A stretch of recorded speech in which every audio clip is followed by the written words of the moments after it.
تو آپ نے فرمایا جس کو اللہ نے 3 بیٹیاں دیں اور اس نے ان کی شادی کر دی تو جنت میں میرا ساتھی ہو جائے گا۔ تو ایک صحابی نے عرض کی یا رسول اللہ اگر 2 بیٹیاں ہوں؟ تو آپ نے کہا جو 2 بیٹیوں کی شادی کرے گا وہ بھی جنت میں میرا ساتھی ہوگا۔ ایک نے کہا یا رسول اللہ اگر 1 بیٹی ہو؟ اللہ اس کا بھلا کرے، کسی کی ہوتی ایک ہے، کہ یا رسول اللہ اگر 1 بیٹی ہوگا، جو 1 کی بھی شادی کرے گا وہ جنت میں میرا ساتھی ہوگا۔ ٹھیک، اب 10 بیٹوں کی شادی کرو تو جنت کا وعدہ کوئی نہیں، اور 1 بیٹی کی ڈولی اٹھا دو تو میرے نبی فرما رہے ہیں وہ جنت میں میرے ساتھ ایسے ہوگا، ایسے، کیوں 2 انگلیوں کو اشارہ کیا کہ میرے ساتھ ایسے ہوگا، اس کی کمزوری کی وجہ سے کہ وہ پستی ہے۔ تو میرے نبی نے مختلف مزاج کی عورتوں سے شادی کر کے خوبصورت زندگی پیش کی، نمونہ پیش کر کے تشریف لے کے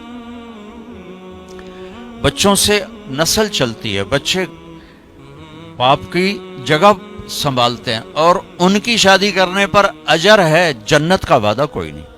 اور بچی پرائی نسل لے کر چلتی ہے، اپنا گھر چھوڑ کے دوسرے گھر چلی جاتی ہے، اور میرے نبی فرما رہے ہیں 3 کی کرے تو ایسے، اور 2 کی کرے تو ایسے، اور 1 کی کرے تو میرے ساتھ ایسے ہے، اور 10 بچوں کی کرے تو اجر تو ملے گا، جنت کا وعدہ کوئی نہیں۔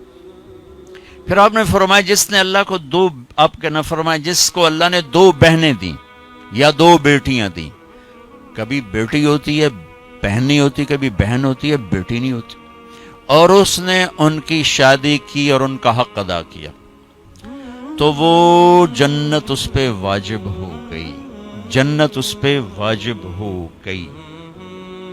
حق ادا کرنے کا کیا مطلب ہے؟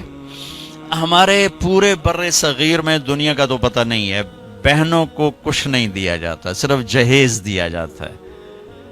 پنجاب ہو، سندھ ہو، بلوچستان ہو، سرحد ہو، ہر جگہ بہن کو، بہت کم لوگ ہیں جو بہنوں کو باپ کی وراثت میں سے پورا حصہ دیتے ہیں، ورنہ بھائی کھا پی جاتے۔ ہمارے ہاں تو ذمہ دار جیلی انگوٹھے لگا کے زمین پہ قابض ہو کے بیٹھ جاتا، دینا ہی سوال ہی نہیں پیدا ہوتا۔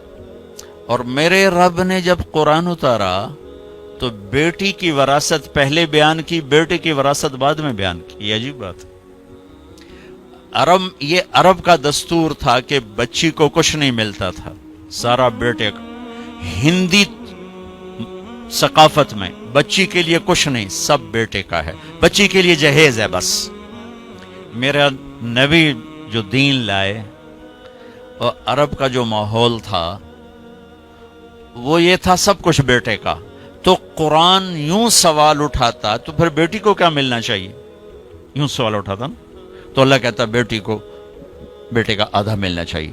لیکن اللہ نے جب قرآن اتارا تو ایسا خوبصورت انداز میں اتارا کہ اللہ نے یہ سوال اٹھایا کہ بیٹے کو کتنا ملنا چاہیے۔ بیٹے کو تو مل ہی رہا تھا پہلے، لیکن اب قرآن کی آیت میں پیش کرتا ہوں، قرآن نے یوں سوال اٹھایا کہ بیٹے کو کتنا دیا جائے گا، جیسے بیٹے کا حق ہے ہی کوئی نہیں، بیٹے کو کتنا ملے گا؟ تو اللہ نے کہا للذکر مثل حظ الانثیین، جتنا ہم نے 2 بیٹیوں کا حق رکھا ہے اتنا 1 بیٹے کو دے دیا جائے۔ حالانکہ ماحول کے مطابق ہونا چاہیے تھا جتنا ہم نے بیٹے کا حق رکھا اس کا آدھا بیٹی کو دے دیا جائے۔ میرے رب نے کہا جتنا 2 بیٹیوں کا ہم نے حق رکھا ہے وہ 1 بیٹے کو دے دیا جائے۔ پورے عرب کی تہذیب پر ہتھوڑا چلایا کہ جس پیٹ سے بچہ نکلا اسی سے تو بیٹی نکلی، جس چھاتی کا دودھ بیٹے نے پیا اسی کا تو بہن نے پیا ہے، اسی کا تو بیٹی نے پیا ہے، جس چھت کے نیچے بچہ پروان چڑھا اسی کے نیچے تو بچی پروان چڑھی، جس گود میں بیٹا پروان چڑھا اسی گود میں تو بیٹی کھیل کے پروان چڑھی، اور دوسرے گھر جا کر تم نے اس کا حق اڑا دیا۔ چور چوری کرے تو پکڑ کے تھانے دیتے ہو، یہ جو سارے بھائی چور بیٹھے ہیں ان کو پکڑ کے تھانے کیوں نہیں دیتے ہو؟ جنہوں نے اللہ کی شریعت کو یوں مذاق اڑا کے رکھ دیا۔